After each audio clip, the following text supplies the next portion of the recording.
Greetings, everyone. It is such a pleasure to be here and to help kick off Climate Forward 2021. I want to start by speaking directly from my heart. I'm an environmental scientist who has worked on issues related to the sustainability and quality of aquatic environments, lakes, streams, and oceans, and the organisms, bacteria, plankton, and fish who live in them for more than 4 decades. Studying them and teaching about them has been and is my passion, and it has been that for most of my life.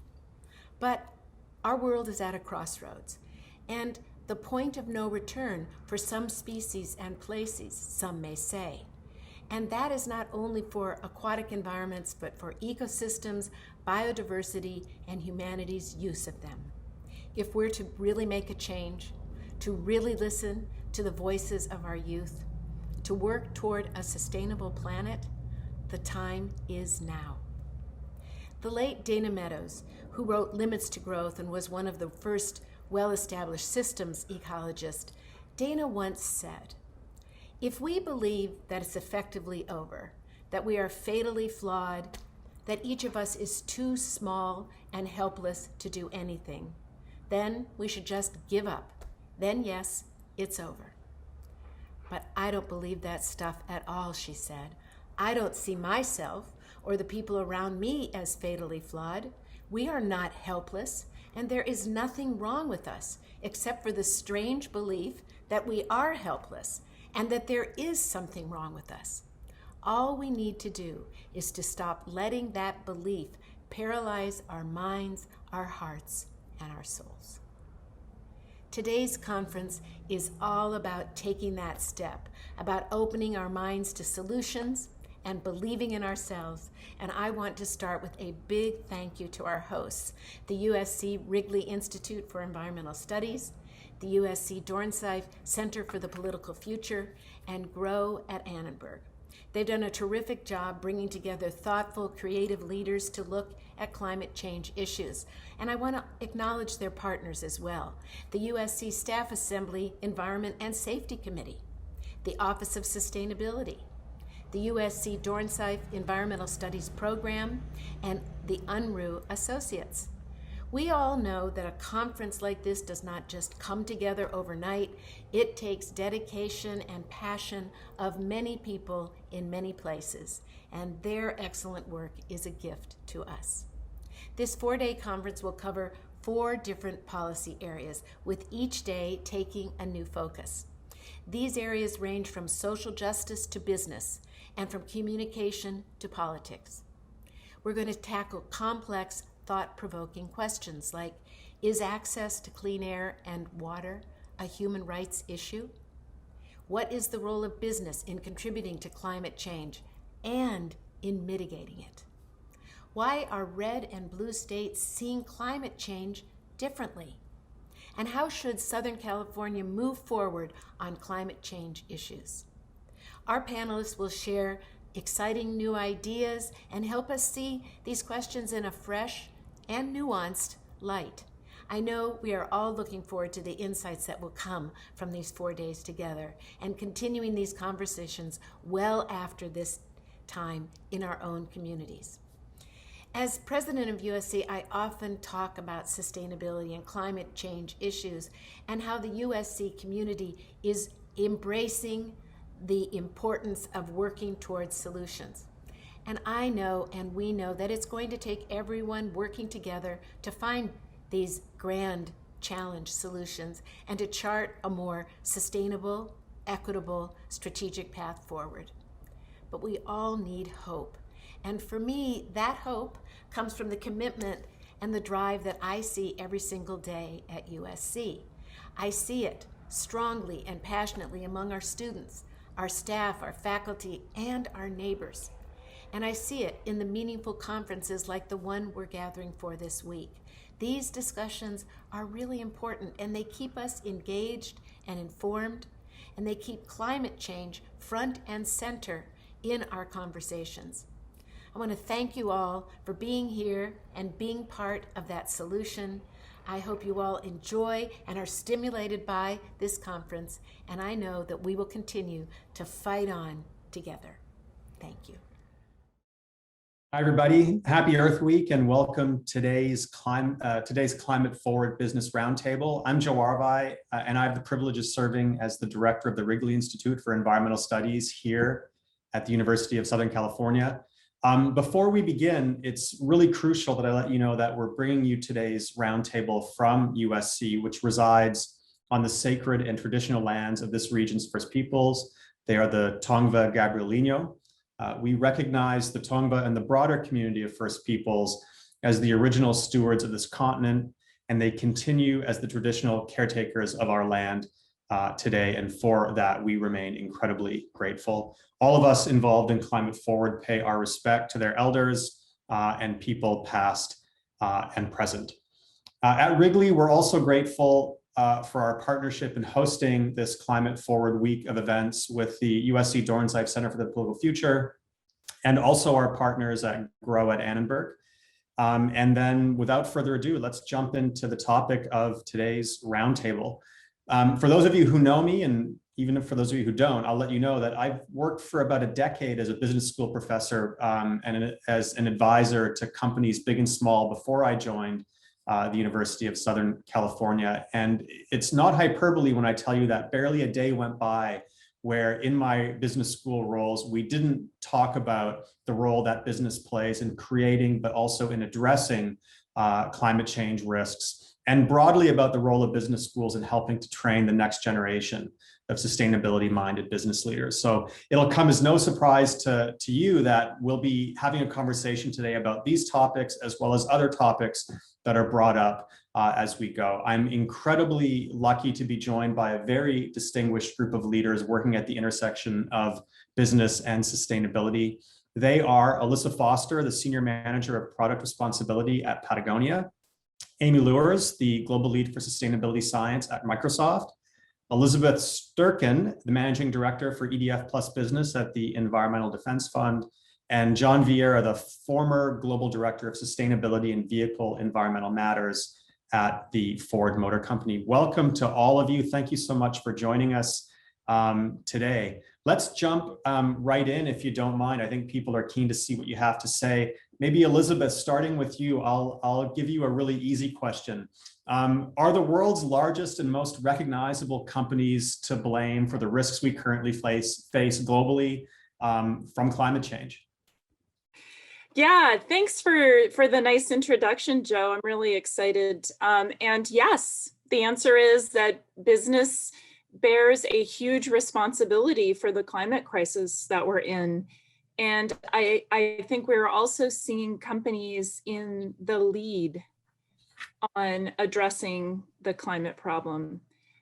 When I saw the red alert from the UN about a month ago, reporting out on what the countries had committed to, it's very clear that it is not enough.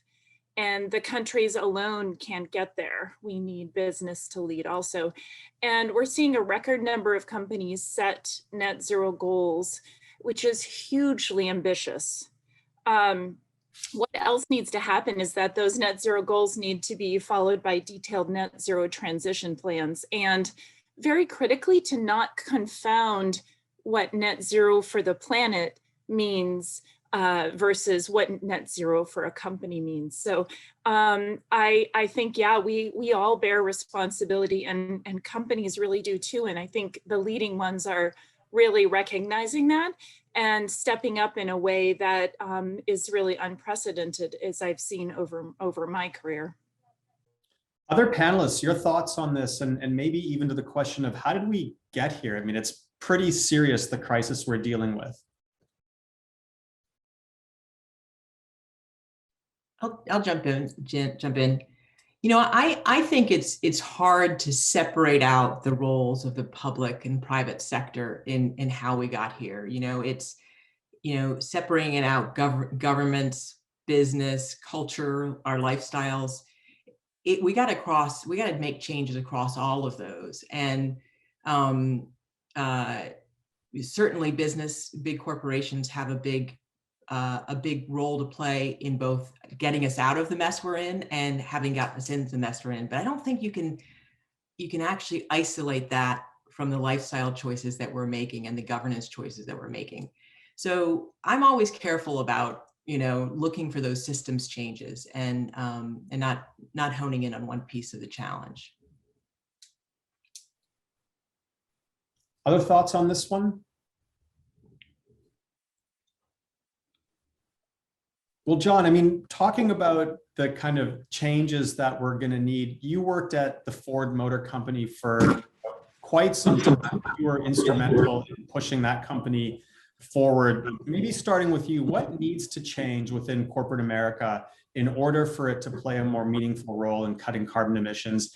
And maybe even beyond that, lowering the risks we face from climate change today. And I sort of add this last part because even if we could dial back carbon emissions to zero, like flicking a switch today, there's an awful lot of inertia in the climate system. So there's sort of this long-term picture, but also this very short-term picture. What are you thinking about when you think about the kinds of things companies ought to be doing to, move us forward on the climate file?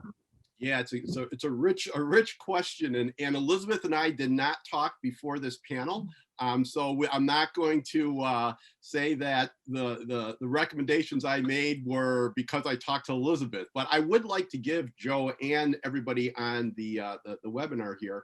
I'm going to give 5 areas because I don't think it's just one. 5 areas that I think corporate America can act on, and the first one I was going to start with is what Elizabeth brought up. And that's setting carbon reduction goals. And it sounds, okay, that's pretty fundamental, right? I mean, everybody should be doing that. Well, number one, everybody's not doing that. Secondly, those goals need to be tied to something like the Paris Accord reduction. So too many companies, several years ago and even now, they just talked about the fact that, well, yeah, we're going to reduce our emissions by 50% in 10 years. Well, okay, I don't know if that's good or that's bad, but let's tie it to something that's recognizable. I think the Paris Accord reduction levels are the right way to go, kind of at a minimum.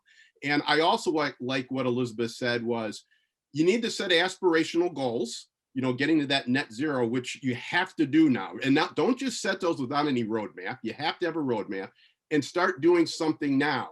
Now, in talking to my colleagues that were at EDF and some of the other NGOs, you might not have a roadmap tomorrow on how to get there, but set that aspirational goal and give some timing when you'll have that roadmap. So I think that's really key for companies to really think about those goals and the right type of goals. I think secondly, when we talk about big businesses, you are a role model. Big businesses are a role model for smaller businesses. So when we talk about setting reduction goals, the supply base is watching, the supply base is following, the acceleration impact of large corporate America that it has on smaller businesses can be profound because they're going to follow you and, take it a step further, require them to follow you, right? You could really accelerate, the efforts of others. Next, from a policy standpoint, I know, Joe, we're probably going to touch on this later on during the discussion, but be advocates for good policy and do that collectively. Join with other companies. And oh, by the way, you don't have to join with other companies in your industry.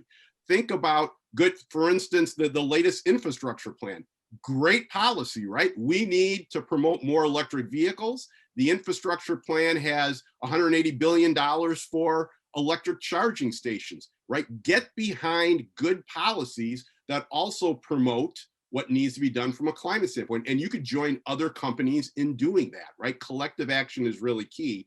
And I think the last area, which is always a challenge, is I think corporations need to figure out, if it's products or services, how do you do a better job coming up with alternatives to high carbon intensive products or services and producing, much lower carbon intensive products and services and marketing those, right? You need to, and electric vehicles are a good example. We used to whine all the time, nobody wants to buy these things, they're expensive, there's not enough environmentalists out there that want these. Hey, the bottom line is Tesla figured it out. Make the product exciting, show the fact that you don't have to go to gas stations all the time, you could charge at home. Figure out ways to make low carbon products and services exciting for customers, not services and products that take away from customers. So those areas I think are key for corporate America.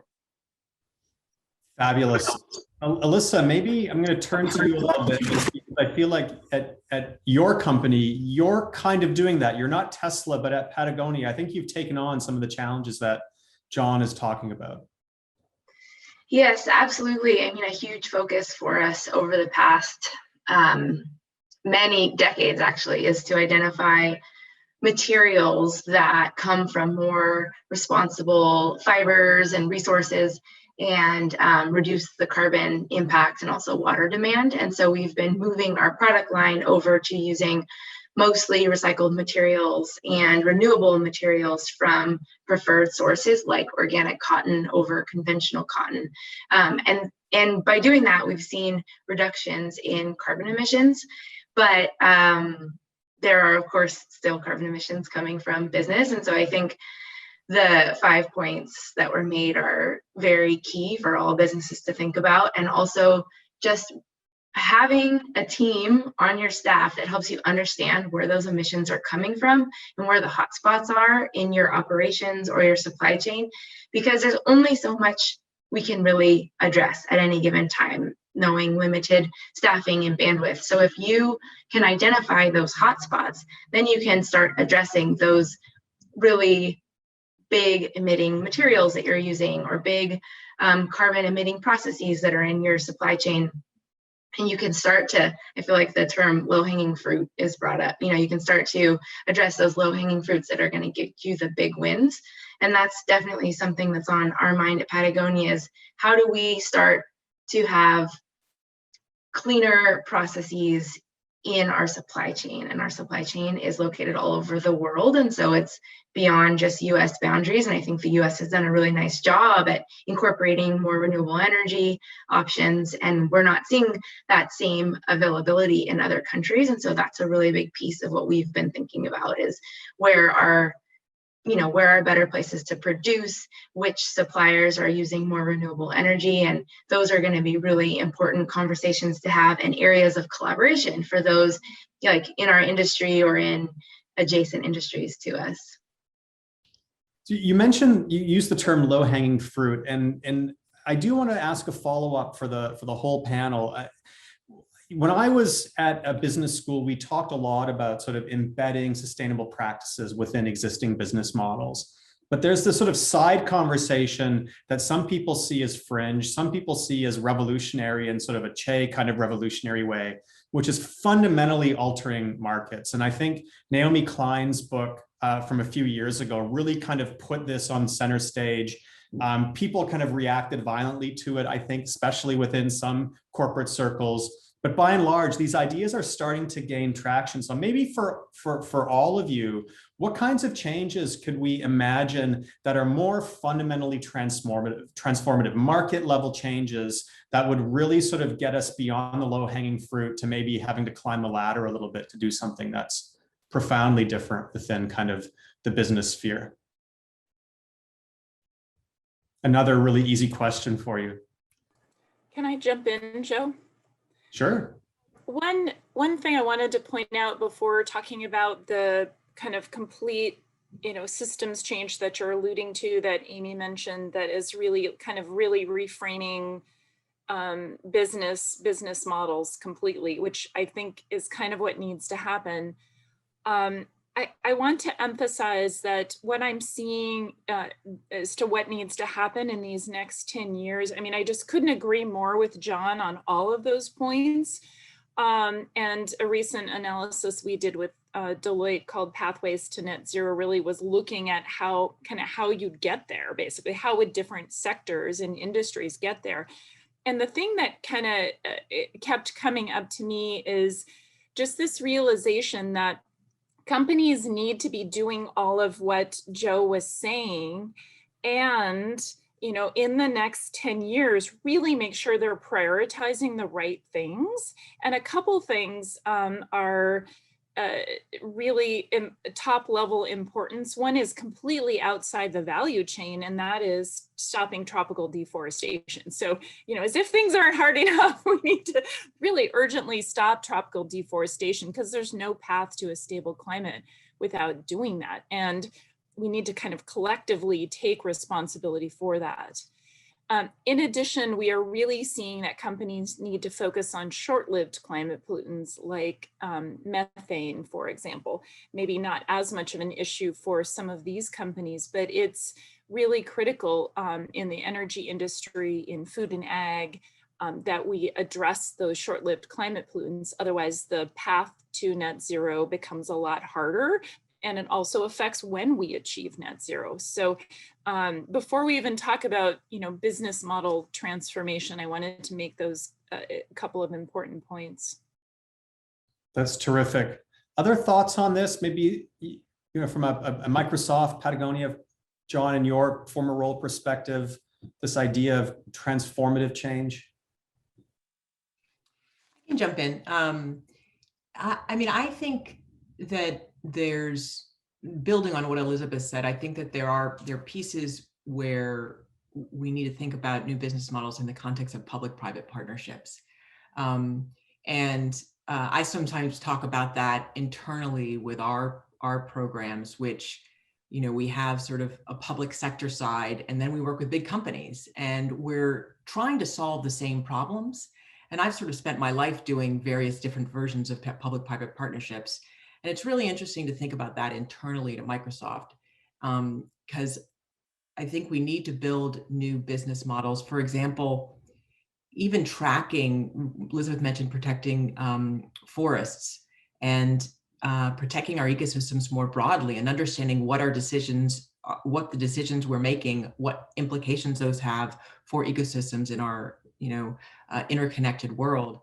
Is we still can't do that very well in a really operational way. And that takes not just satellites, it takes science, it takes people, it takes decisions, it takes working together.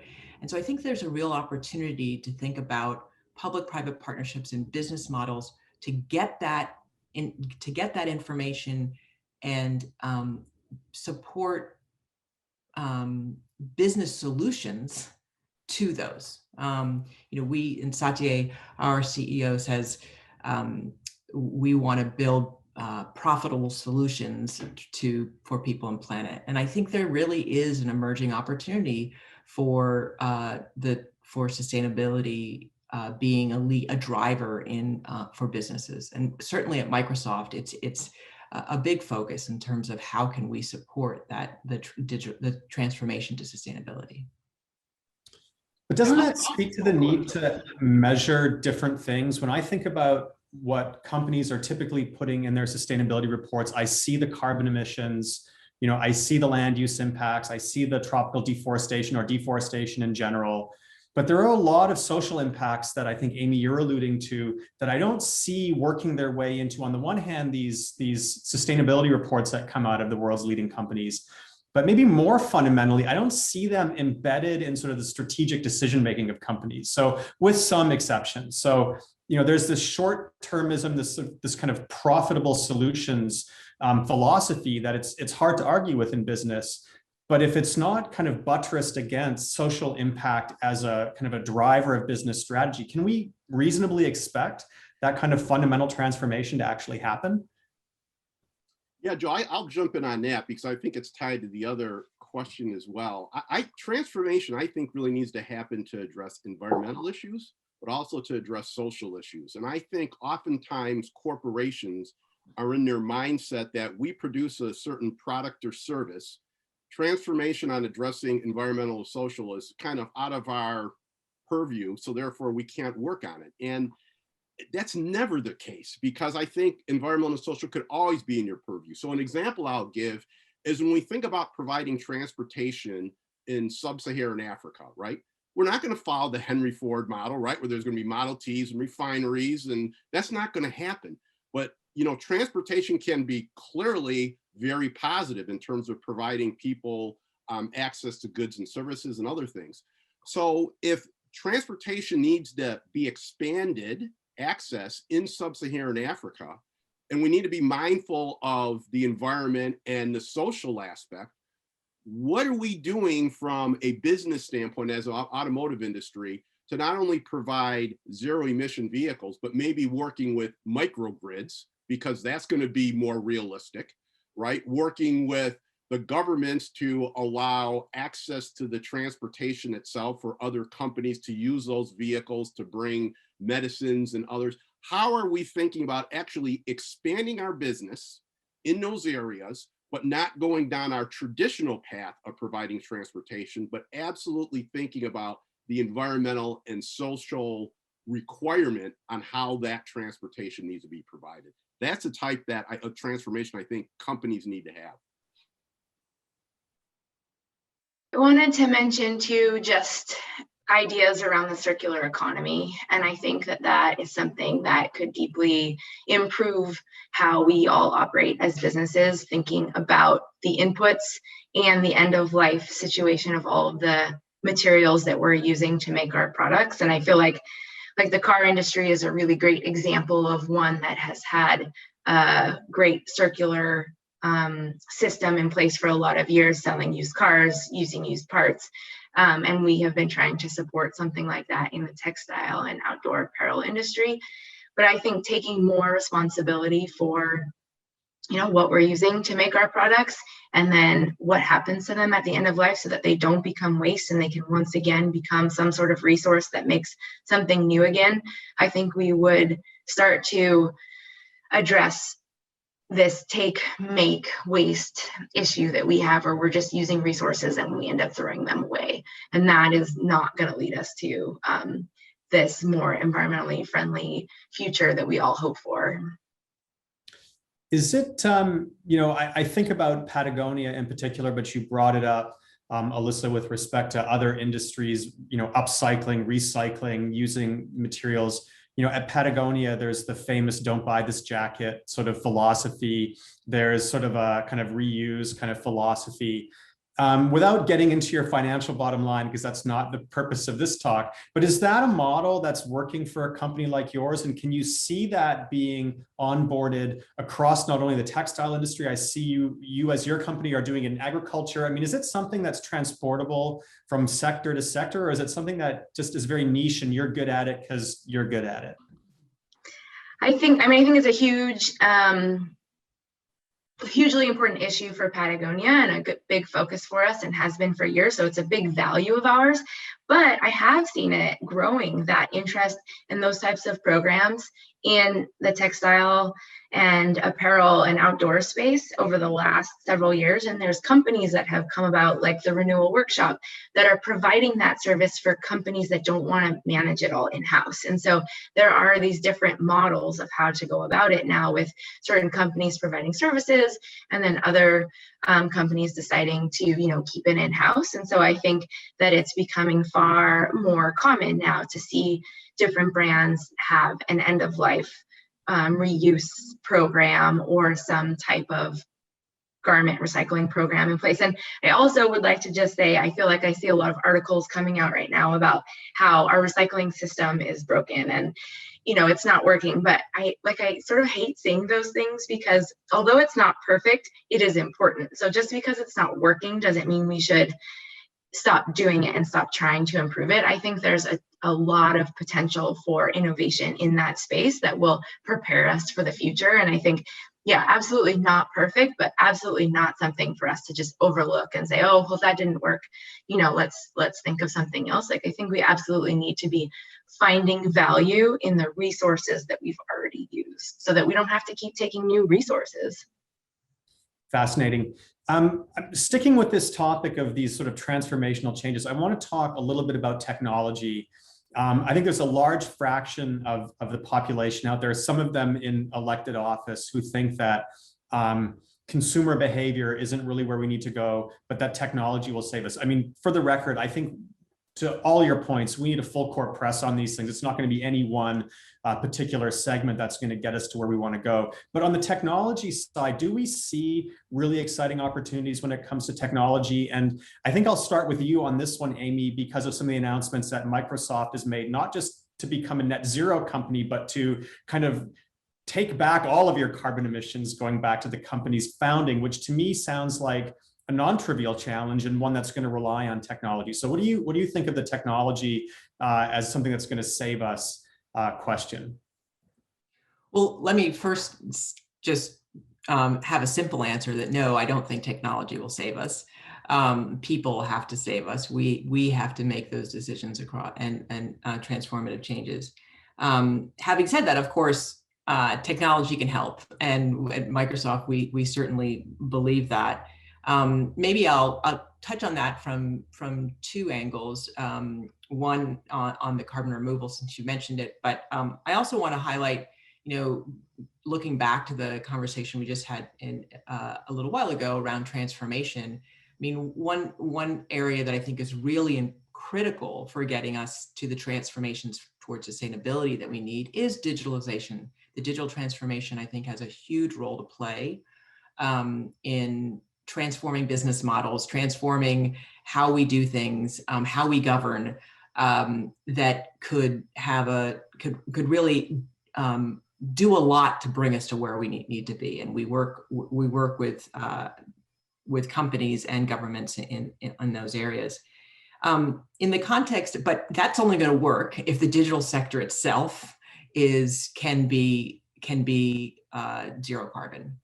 And obviously our industry is a big energy user, but we are leaning in and recognizing, as a big company and as a company that has been around for a while and has been a part of the problem, we need to do more than just get to net zero on our own books. We need to remove all of the emissions that we have put into the atmosphere since the start of our company, and so that we can really be a contributor to the global effort to get to net zero and ultimately net negative. So how are we going to do that? Well, we go to experts like Elizabeth's team and others to help guide some of the different efforts that we're doing. But we've two different processes. From a technology standpoint, we have $1 billion fund that is investing in building technologies to remove carbon from the atmosphere and store it in the geosphere, store it for thousands of millennia. So it really stays out of the atmosphere. The challenge is while there's been a lot of advancements in that technology, it's still super expensive. And even if we wanted to to compensate for all the emissions today by buying that technology, we can't, because there's not enough supply. So we're investing in that so that we can achieve our goal, and so the price point can get down so that others can do the same. But then there becomes another really important part for doing that, and that is nature. Nature's figured out how to get carbon out of the atmosphere, and we unfortunately tend to cut those trees down. And so working through the process of how we can hold carbon in nature, and I say hold it in nature because I think it's not as durable as it's not as permanent as the type of technological solutions that store it in the geosphere.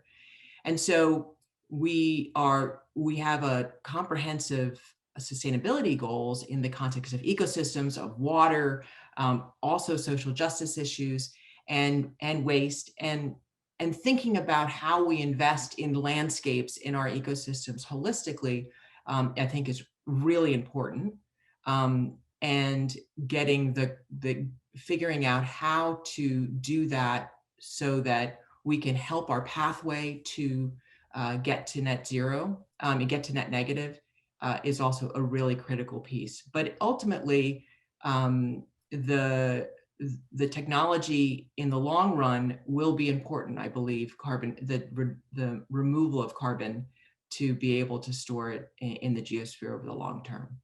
So this sounds like it sounds like a long-term strategy. You're not playing the short game when it comes to this approach. I mean, whether it's geologic sequestration or sequestration in nature, we're talking decades or more to get to a place where you might be able to see the impacts you're talking about.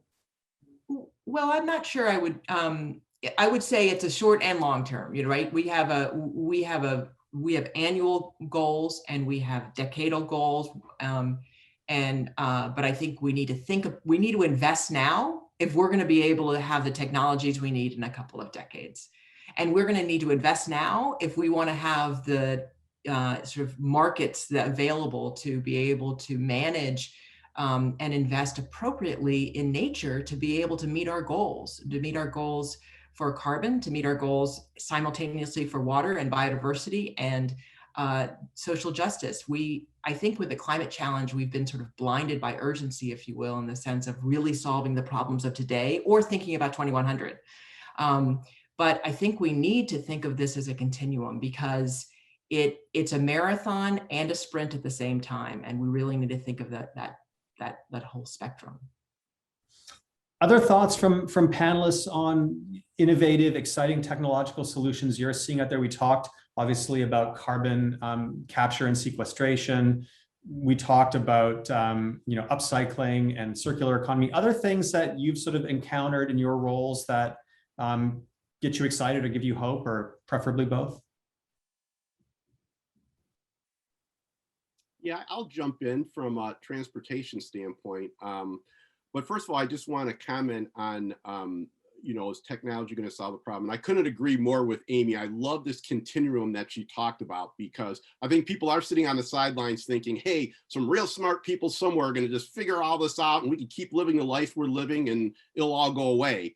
And I think some real smart people are probably going to figure out eventually. The issue is when those big things are going to be figured out, and we've lost a lot of time and emitted a lot of carbon. So I think that needs to happen. But back to the continuum, I think that we all companies should be thinking about what choices and technology can they be providing to customers today that reduces their customers' footprint, right? Not waiting for just the grand solution, but help customers with their behaviors use products that are more responsible from a carbon standpoint. So I think that could be happening today. But Joe, back to your question for transportation, what I'm really excited about, and again, see, when you're retired, you could read all these things and get excited about, a lot of stuff.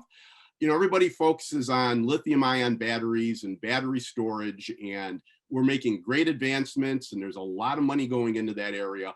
But I really have heard and am hopeful that some breakthrough energy storage device or chemistry is going to be made available that's going to allow a high density amount of storage at a low cost. Because once that happens, the switch could flip tomorrow on all vehicles being electric, because that's what's holding vehicles, right? It's the cost of the battery. And if you talk about stationary storage for energy, if they could figure out that holy grail of a chemistry breakthrough like a supercapacitor, it's a game changer, I think, in terms of a big technology that can move us forward. Super.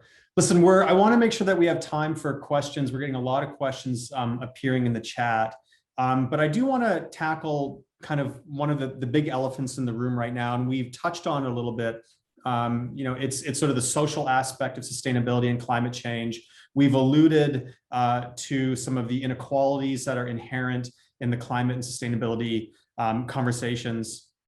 This question is really about the role of companies in sort of advancing political discourse when it comes to sustainability, and maybe in particular climate change. So maybe starting with Alyssa and even Elizabeth on this one, is there a role for companies to play in not just sort of throwing their support behind whoever's in office at a particular point in time, but really kind of walking their talk in a consistent fashion when it comes to politics and policy? I kind of feel like the whiplash we see, with every election cycle is exacerbated in a way by some companies sort of supporting this candidate, when they're in office, and then suddenly pivoting and supporting this other candidate because that's the politically expedient thing to do. And honestly, I shake my head, and I'm not going to give any, I'm not going to name any names, but we saw this just with the last couple of elections where companies that were behind one guy suddenly pivoted and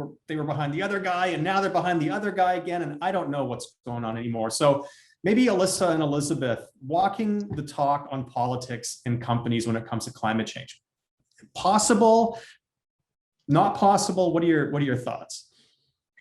I can start us off. So I work for Patagonia, and we're privately held, and we're owned by the Chenard family that has been deeply connected and cared about the environment for their entire lives and definitely the entire existence of this company. And so I will say, like, I think this is something that Patagonia has done really well in that two things. We really want people to vote.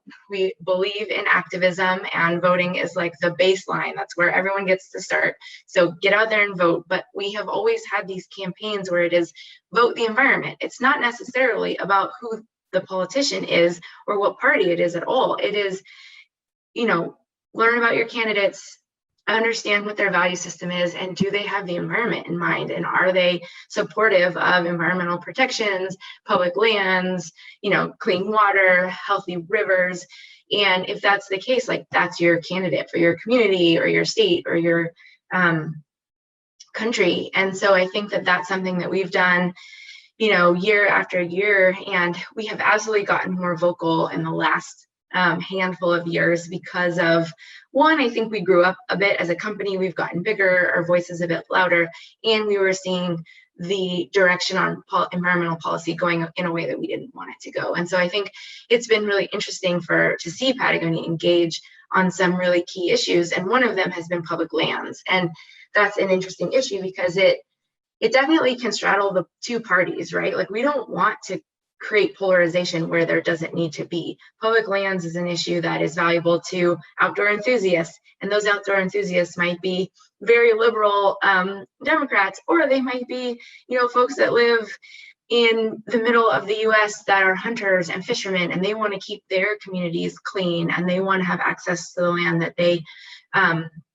typically have had access to. And so I think that a lot of these environmental issues, it doesn't have to be political. It can straddle party lines, and you can get coalitions of people that believe in the same dreams for their community, whether they're a Democrat or a Republican. I guess I'd say that, you know, how can any company leader look at the data and not see the climate as a crisis, right? And if it is an existential crisis, you know, what do you do as a company, right? How do you react? How do you prioritize public policy in that? You know, how do you think about it with regard to in balancing with other tax or trade policies? It just needs to be elevated to a whole different level. It needs to be a top advocacy priority.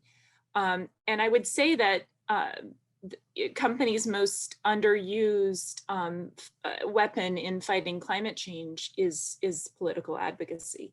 It seems to me that like stopping deforestation is one of these things that kind of feels very outside of the company's walls and the company's value chain. And yet it is one of those things that is just a top priority. So am I hopeful? Yeah, I'm hopeful, I think, because of the youth of today clamoring for action, for employees who are saying, look, we're not going to work for you as a company unless you are a leader in this space. Shareholders pushing on these things, and of course, good old environmental groups who've been saying it for a long time. But you know, the reality is there is no path forward without doing this. So it's time for companies to step up in this space too. My colleague, Tom Lyon, talks about not just corporate social responsibility, but corporate political responsibility. He's got this famous sort of quote, or at least I think it's a famous quote, that CSR needs some CPR, corporate political responsibility. If we were really pushing corporate political responsibility as a frontline issue, not just corporate social responsibility, might we be able to sort of change the conversation to get corporate America away from this sort of political pendulum? Kind of going off script here, but I'm very curious about your thoughts on this one. If it were as sort of mainstream as CSR, would we see some differences?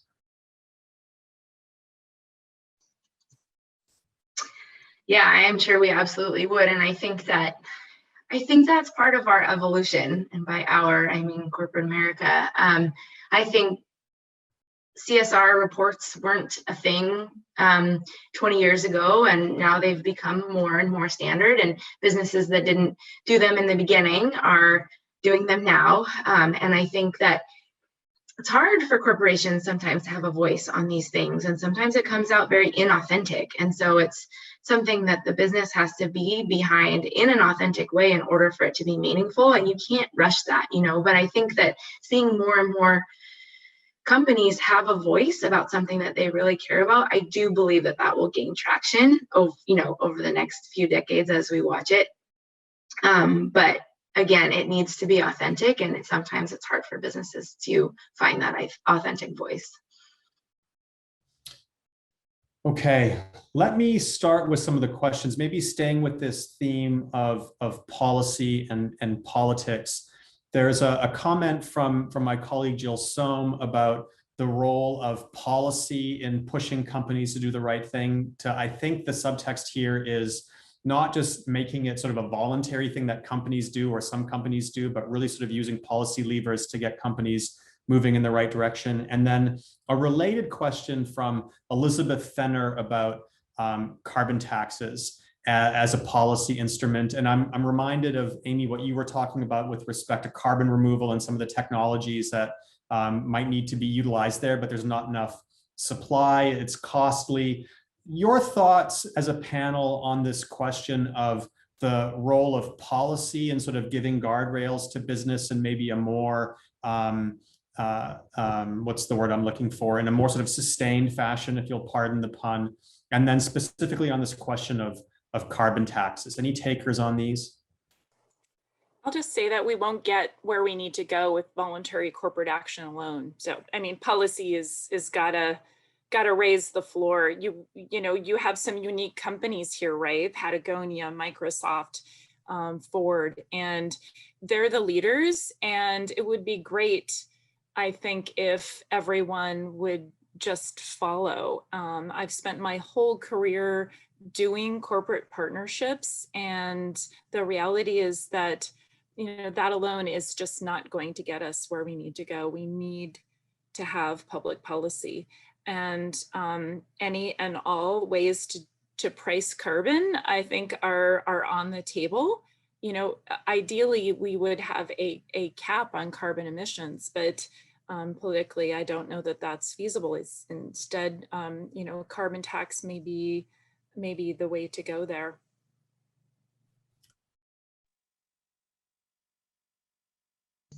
I would say, following up on that, I think that I agree. And even in the sort of carbon removal side, in the transition to us all reducing as much as we can, we've committed to being net negative by 2030, but we are, as I had said before, part of that in the transition. Even though we're going to be 100% renewables by 2025, to get where we need to be, we also need to invest in nature and in removals, and doing that well is tough. And without government oversight, it makes it even more tough. We put so much time into doing the process of trying to get really high quality carbon offsets. And the reality is it's difficult because it takes a lot of time just to figure out if they are good quality and if they will last and if they are additional. And so government oversight in that side is also really important as a parallel track to getting to net zero in just a couple of decades. Yeah, the one thing I'm just going to quickly add, and it's really, I think policies do need to be put in place, because I agree with Elizabeth that, if it's just voluntary, we're not going to get to where we need to go. But I do think it's important that policymakers, rather than just using a stick, should try to work with companies on a solution. I'm going to give, again, kudos to EDF. I know when I was involved in negotiations with, if it was the ARB or EPA, getting into a room and saying, right, this is where we need to go from a climate standpoint. Business, what do you need to get there? Versus we're just going to put this out there and you better just meet it, right? Because then we're going to spend all of our energy fighting that versus trying to figure out how we can get there. And then what do you need, corporations, from a policy standpoint that will enable you to deliver the goals that we need to have for climate? So working together, I think, is really important, but we need to have policy.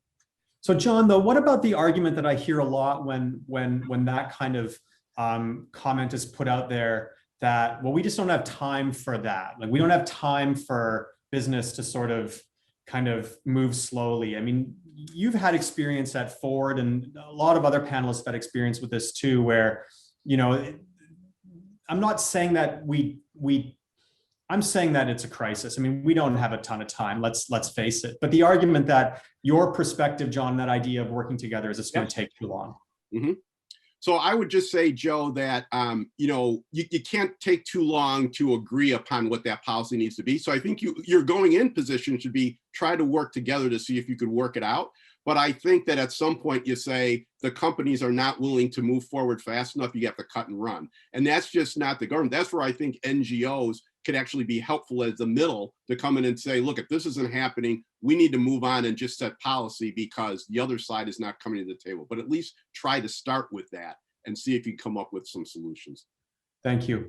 So I've got another question here. This one's from David Price. I'm going to see if I can paraphrase this one. Basically, what he's saying is, you all, at least the corporate representatives on the panel, with no disrespect to Elizabeth at EDF, you know, are from large, successful companies that can afford to leave a little bit of money on the table in order to behave sustainably.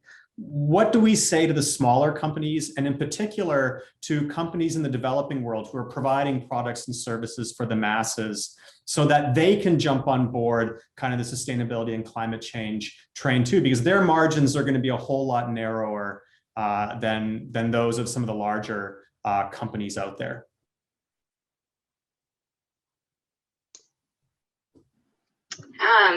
I mean, for a smaller business, I often look at them with envy a bit, because I feel like you're just getting started. You probably know exactly every material that's in your product. You probably know your supply chain exactly, and that is where you have a lot of control, and you can choose the materials you use. You can choose the supply chain that you work with, and make those strategic decisions very early on, so you're setting yourself up really well. And I feel like I've seen some good examples in our industry from companies like Allbirds, and they just did a really big ad around climate in the New York Times for Earth Week. And I think that's a great example of a company that's carefully selected materials and created a supply chain that they know really well. And I think that's a great example for smaller companies. I think it's thinking about the environment and social implications of your business from day one, and it's a lot easier to control when you are small.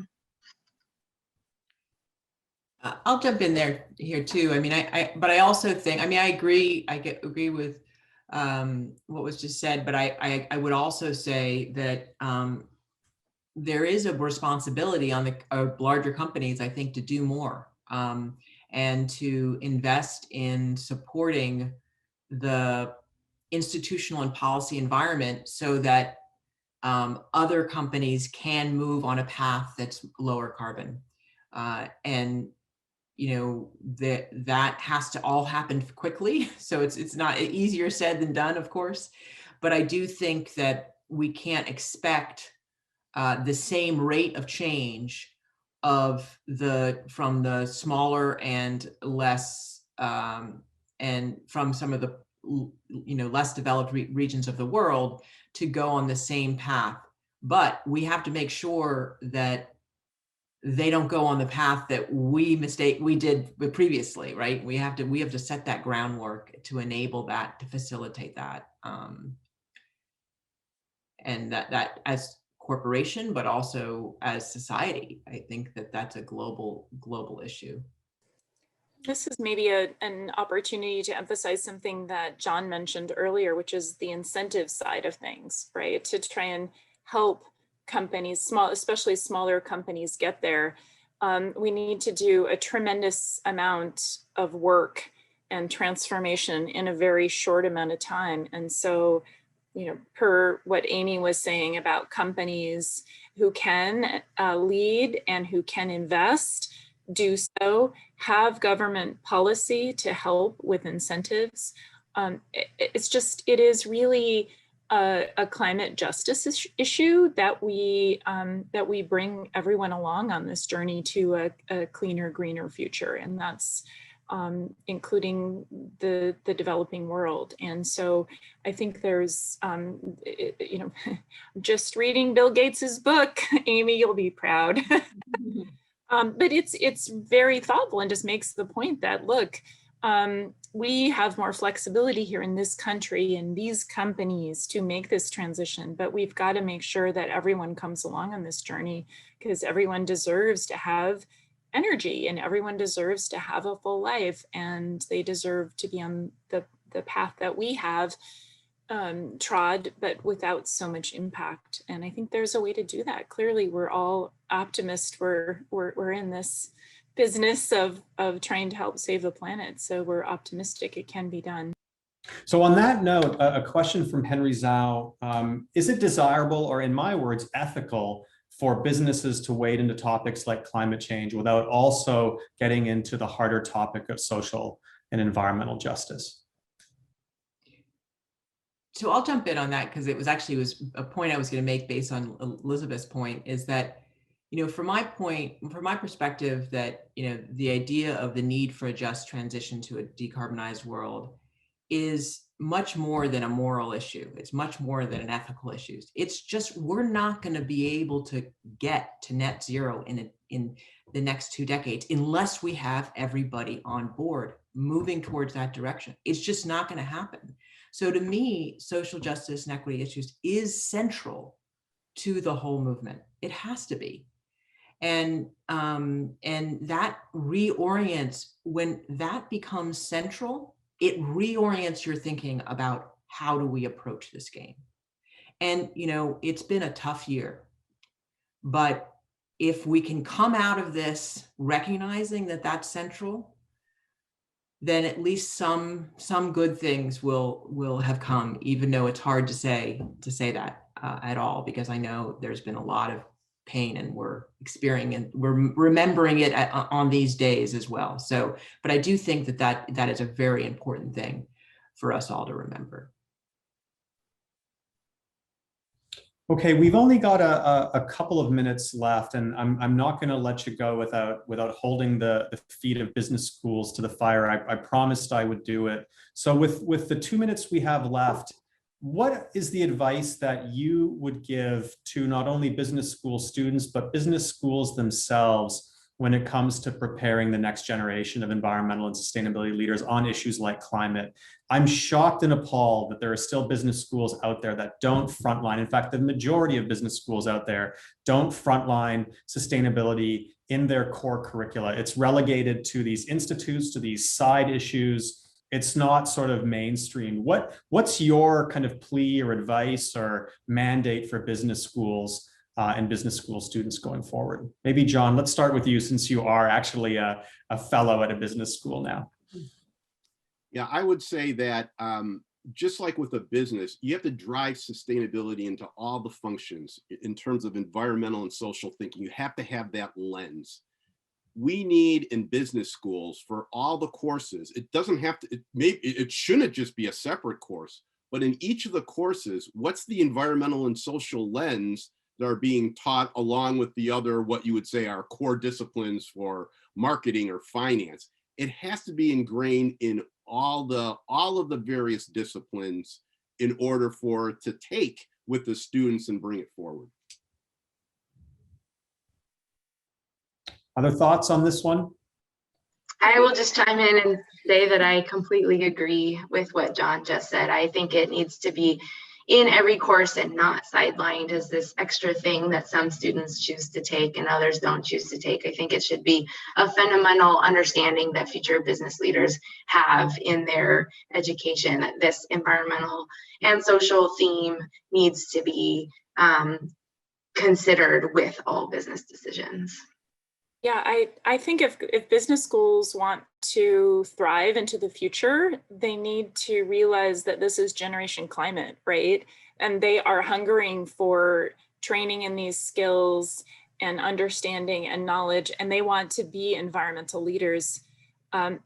More than 10 years ago, EDF started a program for grad students to go into companies for a summer called Climate Corps, and that thing's grown to be, we have more than 1,000 applicants. It's crazy, and that's just an indicator that these students don't want sustainability to be something that's a bolt-on. They want it to be core to their education, just like what John was saying. And a business school, if they are going to grow and thrive and address the needs of students on into the future, has got to do that and have that be core to their mission in the world.